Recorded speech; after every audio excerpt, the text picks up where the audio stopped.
Welcome to Sensory Chronicles. Since it's October and it's Sensory Awareness Month, what we as professionals usually do is talk about sensory processing in terms of kids and how to support them. I would like to do something a little bit different. I'd like to briefly talk about parents and their sensory needs. Being a parent and listening to this, you're highly likely to also be a human with your own sensory systems and sensory preferences. It's important to note that not every day is the same for us, and we don't have the same capacities on a daily basis to cope with the stimuli coming into our brains. And just a side note, same goes for kids. They won't have equal needs every day, nor equal capacity to cope with certain overwhelming stimuli every day. So let's get back to parents. You might be a bit sensitive to sounds, and it just so happens that you might have a child who enjoys being a bit louder more frequently throughout the day. That can be overwhelming. So in order to keep yourself regulated, you'll probably need some quiet time and to take breaks from the continuously loud environment. What's important here to know is that it's okay to help yourself just the way you're helping your child. It's okay to want to get away from this overwhelming situation, provided your child's safety needs are met. For example, if you don't feel comfortable leaving your child unattended for a couple of minutes for whatever reason, they're an infant or they need more overseeing, no problem.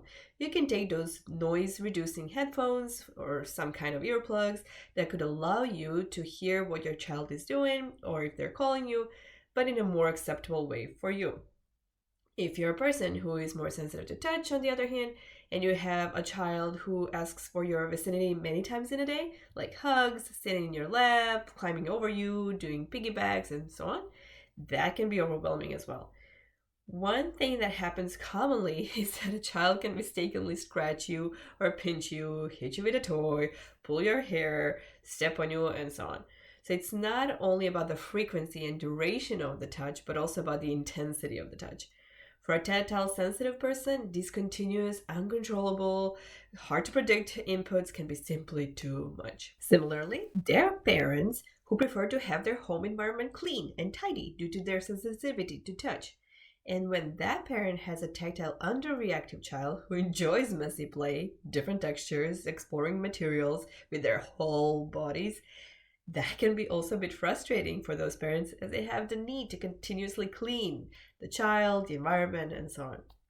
Moving on, if your arousal levels are somewhat lower, it might be also a bit challenging to keep up with your child who has a need for more movement and likes to go out a lot, for example.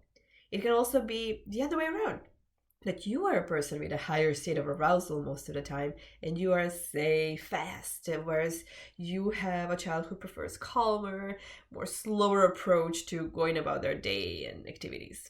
You probably get the gist by now.